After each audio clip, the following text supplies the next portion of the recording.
Национальная библиотека – общедоступное культурно-просветительское и научно-информационное учреждение с многоотраслевым библиотечным фондом. Библиотечное обслуживание пользователей – центральное направление деятельности и важнейшая функция библиотеки. Подводя итоги прошлого года, заместитель директора по научной части Амза Агарба выделила такие достижения, как создание электронного каталога и оцифровки редких изданий и рукописей. На сегодняшний день автоматизированы многие процессы библиотечной работы. Важнейшую роль среди новых информационных подсистем библиотеки играет электронный каталог. Именно электронный каталог открывает быстрый и качественный доступ к информационным ресурсам библиотеки. Электронный каталог Национальной библиотеки ведется в соответствии с правилами программного обеспечения АБИС-ИРБИС, с библиотечными правилами описания, инструкциями по вводу, в соответствии с российскими правилами каталогизации с межгосударственным стандартом ГОСТом 2018 года. За 2023 год в Национальную библиотеку поступило 4567 экземпляров книг.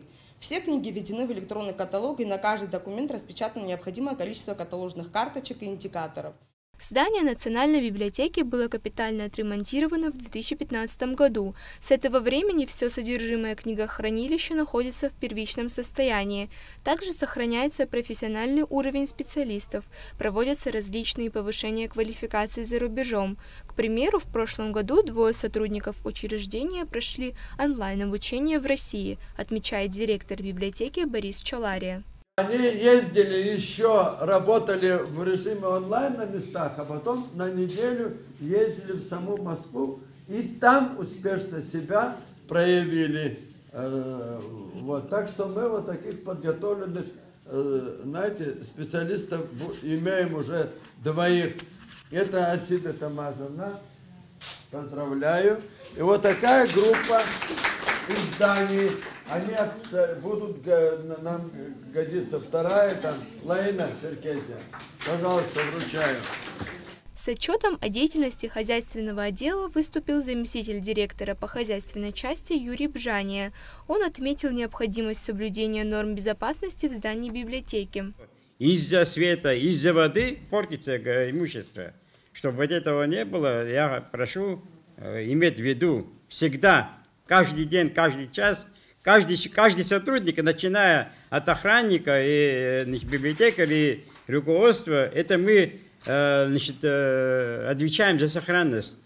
У нас в положении расписано, что не только заводел, все мы имеем отношение к ценностям. Стоит отметить, что с этого года увеличена зарплата основным сотрудникам Национальной библиотеки. В прошлом году нашим достижением является то, что мы оплатили большие долги, задолженности нашей библиотеки, такие как водоканал, который у нас числится с 2013 года. Оплатили также систему, правда долг также висит небольшой, но старые счета мы закрыли. Также оплатили счета по Черноморэнерго за 2021-2022 года, там более 200 тысяч. В счете того, что нам министерство вовремя не датировало денежку, мы не смогли оплатить новые счета, и у нас образовалась задолженность в размере более 360 тысяч рублей, то есть за 2023 год. На собрании был представлен календарь знаменательных дат Абхазии. Это ежегодное иллюстрированное издание, главная цель которого – предоставление читателям различной информации по истории, культуре, науке и искусству страны. После подведения итогов отчетного собрания работники Национальной библиотеки наметили план работы на этот год. Ульяна Рожкова, Алика Гухава, Абхазское телевидение.